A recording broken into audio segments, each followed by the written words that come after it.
බහින බහිනයි බැහගන්න. Bus එකේ මැදම හිරවෙලා තෙරපිලා හිටපු මම කොන්දගේ සද්දෙට දොර ළඟට ආවේ හුස්ම උඩට අල්ලා. මගදී මම ආපු බස් එක කැඩුණු නිසා ඒකේ හිටපු අය සේරම මේ බස් එකට පැටළුවේ හරියට පොල් පටවනවා වගේ.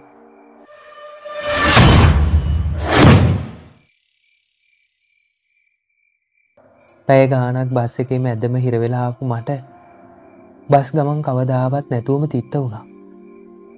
බැහැ ගන්න ඕන තැනවත් නිච්චයක් නැතුව වෙනද ගෙදර එන වෙලාවට වඩා අද ආවේ පැය 4කුත් පරක්කු වෙලා.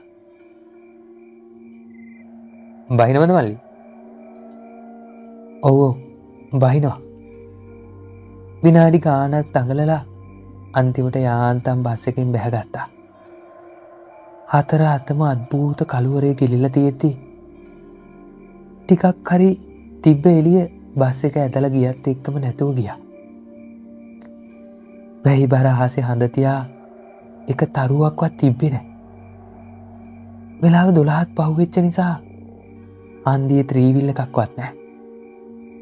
කරේ එල්ලන් හිටපු බෑග් එක අත් දෙකෙන්ම අල්ලන් තිග හුස්මක් ගත්ත මං කනත්ත පාර දිගේ දුර අඩි තියන්න පටන් ගත්තේ කවදාවත් නැතුව හිතට දැනුණු අමුතු බියක් එක්ක.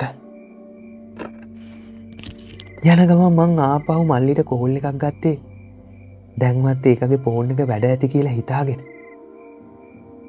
ඒත් ඒක තාම වෙනදට වඩා වටපිටාව කළුවර එක්ක වැහි අඳුර නිසාම නෙවෙයි කියලා මට හිතුනේ. කනත්ත පාරේ වම් පැත්තේ තිබ්බ එකම ලයිට් කණුවත් කළුවරේම තියෙනවා දැකලා. කරන්ට් එක කපලා ෂුවර් එකටම මල්ලිගේ ෆෝන් එක ඕෆ් වෙන්නේ ඒක නිසා වෙන්නේ නැති. මං හිත ආවේ ආපු එක එහෙම්මම තියාගෙන. අද මං ගෙදර එන බවක් කල් තියලා නොකිව්වේ පොඩ්ඩිගේ කොටහල උත්සවයේ දවසේ ඒකව පුදුම කරන්න ඕන නිසා. ඒ හින්දම ගෙදරින් එනවා දැහුවත් මම නිවාඩු නැහැ කියලා කිව්වා. කරගත්ත ගොංකමට තැවිලා පළක් නැති නිසා මං ආපහු ගමන ඉක්මන් කරේ වැස්ස ආවොත් තවත් කරුමයක් පරිසම් දුන්නා වගේ වෙන නිසා.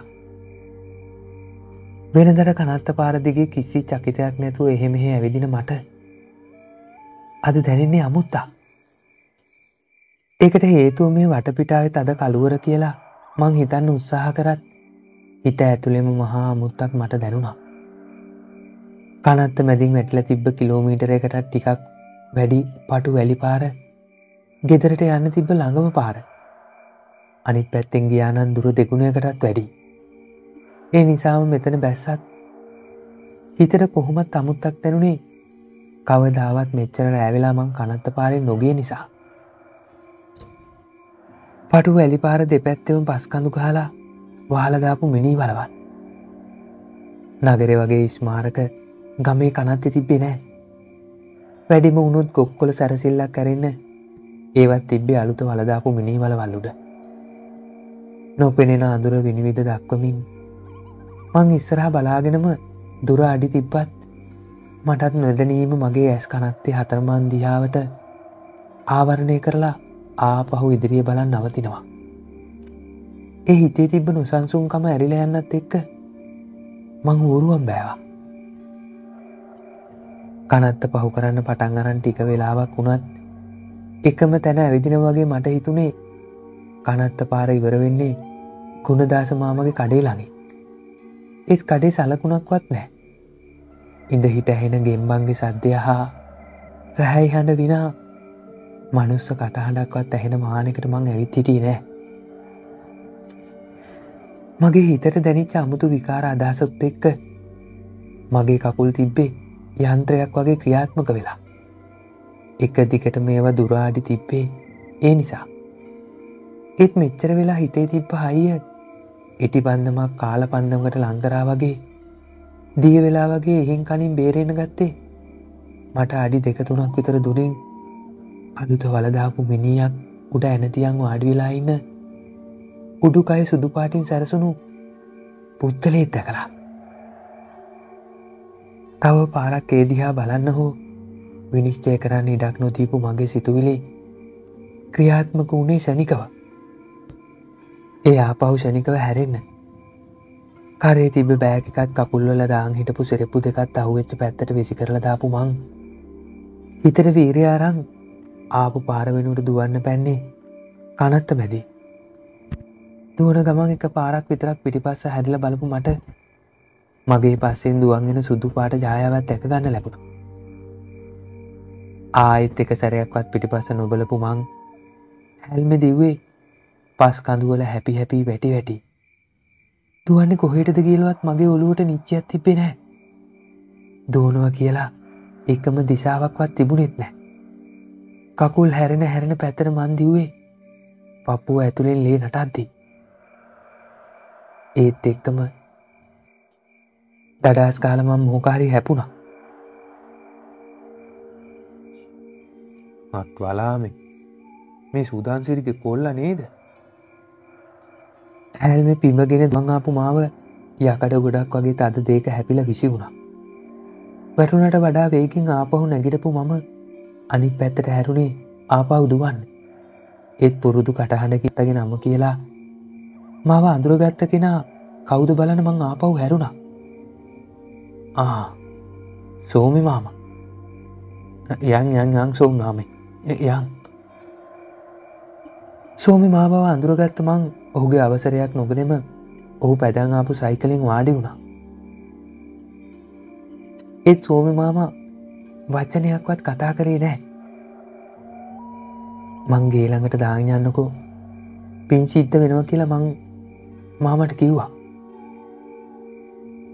මාව බයිසිකලේ තියාගෙන සෝම මාවා හනිකට පෑගුවේ ඉවෙන් වගේ. ඒ මං මොකාට හරි බය වෙලා ඇති කියලා හිතාගෙන. කොයි අස්නේද කියලා හිතා ගන්නවත් බෑ. සෝමි මාව අන්තිමට මාව ගේ පේන හරියටම ගෙනාවා. ඒ වෙලාවේ හිතේ ඇතිවෙච්ච සැනසීම වචනෙන් කියන්න බැරි තරම්. ඒ නිසාම මෙච්චර වෙලා වැහිලා තිබ්බ මගේ කටට පණ ආවා. සෝමි මාමා මේ මහරැක් කැලේ පාරේ මොකද කරේ? ඒත් එක්කම වචනයක්වත් කතා නොකරපු සෝමි මාමා මහා හනින් hina වෙලා ගේ කඩුල්ල ළඟ මං බස්සලා කරපු උදව්වට ස්තුති කරන්නත් කලින් එක පාරටම බයිසිකලේ පැදගෙන අඳුරේ අතුරු දහන් වෙලා ගියා. මගදී සිද්ධ වෙච්ච කිසිම දෙයක් ගෙදර අයට නොකියන්න මං තීරණය කළා. අයියා ලොකු පුතා දෙයනේ පුතේ නොකියම මාව දැක්ක විතරයි ගෙදර අයගේ මූණවල් එක එක විදියට වෙනස් වුණේ බලන් ඉති. පිළිවෙලට මල්ලි තාත්තයි අම්මයි මාව දැකලා පුදුම වෙද්දී පොඩි කාමරේ ඉඳන් කෑ ගැහුවේ මං ආව කියලා දැනගෙන. හදිසියෙම නිවාඩුවක් ගන්න පුළුවන් වුණා අම්මා. අනේ කොච්චර දෙයක්ද. පොඩි සෑහෙන්න දුකින් හිටියේ. ඉන්න මං ටක් ගාලා සම්බෝලයක් එක මොකක් හරි හදලා දෙන්නම්කෝ. ලොකු පුතා මොකෝ රෑ වෙලා? මගදී බස් එක කැඩුණ තාත්තේ. වෙන එක කාවේ. ඒකයි පරක්කු. ආව නෙවෙයි. ඒක ගෑටුවා. ඔය බස් කාරයන්ගේ හැටිනේ. ඇයි තාත්තේ මේ කරන්ට් එක නැත්තේ? දැන් දවස් දෙකක් තිස්සේ නෑ. අර ට්‍රාන්ස්ෆෝමරේ මොකද්ද වෙලා විදුලි මණ්ඩලයෙන් හදනවා වූ.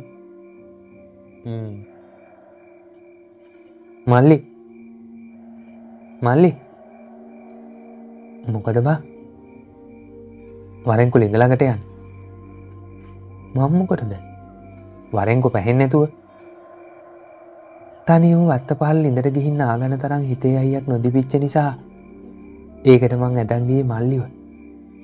මං නාලේ ඉවර වෙනකම්ම ඌ කරේ මදුරුව තලතලා මට බනින එක. තමුසේ අත් දෙක වනවනාද ආවේ ඌ.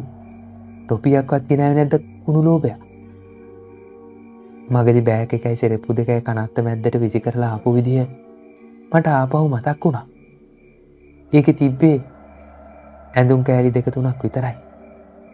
පර්ස් එක තිබ්බත් ඒක තිබ්බේ සාක්කුව නිසා මට ඒ ගැන දුක් වෙන කාරණාවක් තිබ්බෙම නැහැ. හදිසියෙනේ මං ආවේ. මුකුත් ගන්න බැරි වුණා. හිටපන්. සල්ලි දෙන්නම් ඕන මගුලක් ගනි.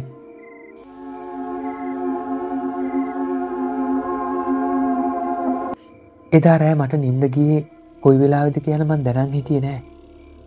ආපහු මං නැගිටිද්දී උදේ 10ක් පහු වෙලා. මූණකට හොදන් කෙලින්ම කුස්සියට යද්දී මං දැක්කේ මගේ බෑග් එක සාලේ මේසෙ උඩ තියෙනවා. ඊයේ මොකද උනේ කියාපන්? ආපහු හැරෙන්නත් කලින් අම්මගේ කටහඬ ඇහුනේ මට පිටිපස්සේ. මොකද්ද? මොකද්ද කියන්නේ? ඔබ දන්නවද ඔය බෑග් එකයි ආන් අර එළියේ තියෙන සෙරෙප්පු දෙකයි ගෙනත් දුන්නේ කවුද කියලා? මං කොහොමද දන්නේ? 10 ගෙදර ගුණයක්. අර මොංගල් ගුණය? ඌට කොහෙන්ද? ඔබ දාලා දුවපු තැනින් තමා. ඌ කොහොමද ඔක මගේ කියලා දන්නේ? දැන් මට කියපන් ගුණය දැකලා මොන හේකටද ඔබ පණ කඩාගෙන දිව්වේ කියලා? ගුණය? එතකොට මං බයේ දිව්වේ මේ මොංගල් ගුණය දැකලාද? මගේ ඇඟ ඇඹරුණේ ලැජ්ජාවටම. මට මං ගැනම ආවේ තරහ. උගේ අපට ඌ මොන මගුලක්ද යකු ගස් නගින ජාමේ මිනිමලක් උඩ ඉඳගෙන කරාද? ඒ වෙලාවේ ඌව දැක්කම මං විතරක් නේ ඕන එකෙක් බය වෙනවා. ඒකට පිස්සු කියන්න ගමම දන්නවනේ බා. දැන් කාරේ නෑ. මදයි ඔයින් ගියා තෙල් මතුරන්නේ නැතුව. තෙල් නෙවෙයි තොවිල් නටන්න වෙන්නේ සෝමි මාමනෝ හිටි. කුස්සියට යන්න හැරිච්ච අම්මා ආපහු හැරුණේ සනිකව. ඒ ඇස් දෙකත් ලොකු කරන් දොර උළුවස අත් දෙකෙන්ම අල්ලගත්තා.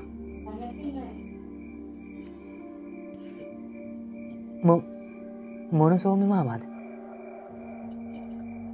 අර වත්තේ ගෙදර. මල්ලි ඉක්මනට එනවා අයියෝ අම්මා මල්ලි. පිත්තල මල් පෝච්චියත් පෙරලන් අම්මා කලන්තේ දාලා වැටුනේ මං බලන් ඉද්දිම. අම්මා හිටියේ මට ටිකක් දුරින් නිසා මට අල්ලගන්නවත් වෙලාවක් උනේ නෑ. මගේ කෑ ගැහිල්ලට මල්ලිට කලින් කාමරෙන් එළියට පැන්නේ නංගි. යකෝ උඹ ඵලයන් ඇතුළට. දෝනි මෙයාව එක්ක යන්න. නංගිව එහෙමම අනිත් පැත්තට කාමරයට තල්ලු කරලා තනියට හිටපු එකීටත් කෑ ගහන් මං අම්මා ළඟට පැන්නා. මේයි උස්සපන් කකුල් දෙකේ අල්ලන් අර සැටිය උඩට. මොකක්ද අයි අම්මට උනේ? වතුර බින්දු කීපයක් අම්මගේ මූණට ඉහින ගමන් මල්ලි ඇහුවේ පුදුම වෙලා. දන්නේ නෑ බක්. එක පාරටම වැටුණා. එක පාරටම? ඔව් මේ අර ඊයේ මම මොංගල් ගුණයට බය වෙච්ච සීන් එක කතා කර හිටියේ. ඉතින් මං කිව්වා සෝමේ මාම නිසා තොවිල් නටන්න නැතුව බේරුණා කියලා. මේන් ඒ කියලා බලද්දී අම්ම බිම. මොන සෝමේ මාමද? මොන රෙද්දක්ද බං උඹත් ඒක මහන්න. කියපන්කෝ. වත්තේ ගෙදර බං සාලියගේ තාත්තා. සාලියගේ තාත්තා? යකෝ. අම්මගේ මූණ වෙනස් වුණාට හපන් වේගෙන් මල්ලිගේ මූණ වෙනස් වුණේ. ඌ නිකන් ඉද්ද ගැහුවා වගේ නැගිට්ටේ වතුර වීදුරුවත් බිම වට්ටගෙන. මොකද යකෝ? රෝමි මාම නැති වුණේ දැන් දවස් 3-4කට කලින්. ඊයේ කනත්තේ භූමි දානේ කරේ. මොනවා?